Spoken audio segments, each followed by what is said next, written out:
Good morning. Today is Thursday and this video needs to come out on Saturday. And if I'm being completely honest, I had a whole nother video planned. But as you guys know, I just bought my dream camera, which is what we're filming on right now. And I just made a whole video talking about other cameras, which if I'm being completely honest, it felt a little bit like I was cheating.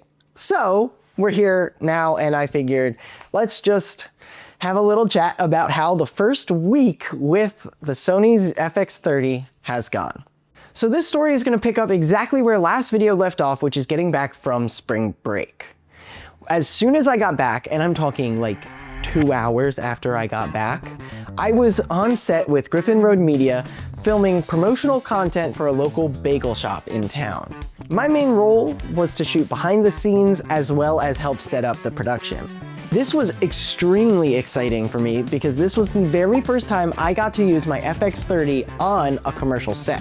Using the FX30 here was amazing. I also had just purchased the Atomos Ninja 5, which I was able to use to film this content, which I was going to be recording in horizontal but making vertical content. And the Atomos Ninja 5 has guidelines, so I was able to frame everything exactly how I wanted to, making the post-production process so much quicker. Moving on, just a couple of days later, I was sent to shoot a testimonial for another client with Griffin Road Media.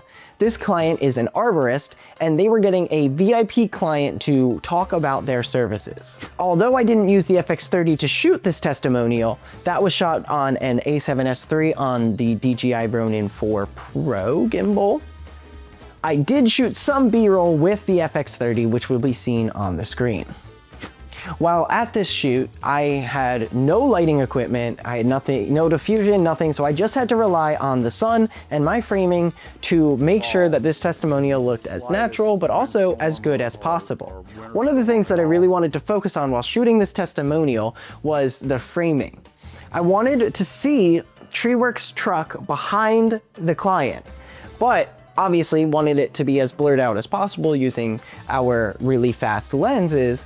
While the truck is blurred out, I wanted to make sure that everything looked super natural while still being lit up to the quality that we would expect. To do this, I kept interviewer on quayside and I had the interviewee standing about 15 feet in front of the truck with my camera on the shadow side of the interviewer. I can only show sneak peeks of what this testimonial looked like because they have not shared it just yet, but just for reference, here you go. With little dead limbs, and you start seeing where they came from and you realize, you know, this tree's probably got a problem.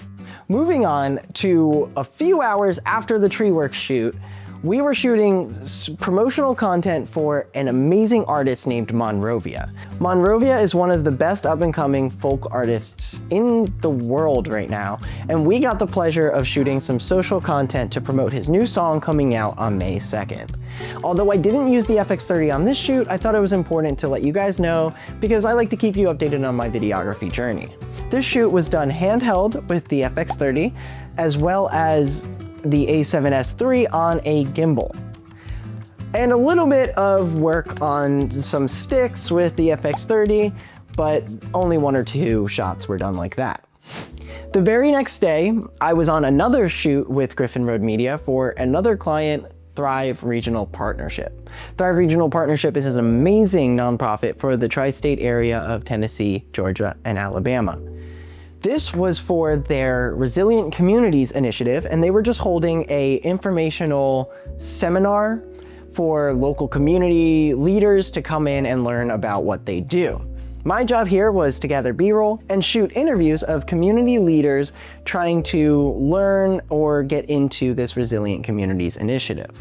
For the interview, we had the FX3 as B cam and the FX6 as A cam. Something that I really liked about this interview was being such a large part of lighting this set. We had our Aperture 600D as key light with a diffusion sheet. We had the 300C shooting off of the Godox reflection plates for rim light, and then the 60D on the backside for a hair light. This was kind of complicated because we had these huge windows in the background that were reflecting a lot, but I think the interview ended up going great.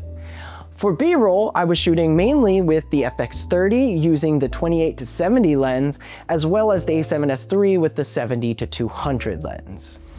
And that brings us to today. So it's been a pretty amazing week of shooting. I've got a lot of practice under my belt with the FX30, FX3, as well with lighting. And I think it's been great. So let's talk about what I've been loving about this camera, because I'm sure that's what everybody came here for. The thing that I love about this camera is the portability. This is the first cinema camera that I've ever owned. And it's also one of the smallest on the market. And the best thing about that is I just throw it in my bag, whether I'm using it or not. On that Monrovia shoot, we didn't even touch my FX30, but it was with us just in case we wanted another camera or in case one of my lenses or this camera body was gonna be needed. And that's such a plus. People always say the right tool for you is the one that you're actually gonna use. And the FX30 fits that bill because it's always with me. So if I ever need to capture something, I know that I have it and it's not a burden to carry. The second plus of this camera has to be the ease of use. Coming from another Sony camera, the transition has been seamless. If anything, it's been easier to use because this camera has so many customizable function buttons where I barely even touch the menu system unless there's a huge change that I need to make. But that doesn't come without some downsides. I will say, compared to the ZV-E10 II, this camera feels like a brick. I mean, this camera is heavy, which is good because I feel a lot more confident with leaving it places. If it falls, I don't think it's really gonna be that big of a deal. Versus the ZV-E10 II was built of a really soft plastic, and if it fell, it would probably break. But that camera is super light, and I never get tired of holding it. Even with the top handle here, my bicep will sometimes cramp up trying to hold it all the time. The next drawback is what everybody talks about, low light capabilities. This camera has two base ISOs, 800 and 2500, and people complain about low light. I actually did a low light test, which I will pop up on the screen. With my new lens, which is an f1.4, low light is not an issue one bit. I was able to get really clear, really great footage out of the camera with this, but with my other lens, which is a 3.5, low light is gonna be a problem, especially if I want really sharp shots. But that's not a scenario I find myself in, and if I ever was doing something commercial where I needed the low light, I would most likely rent or buy lenses that perform just as well as my 16mm.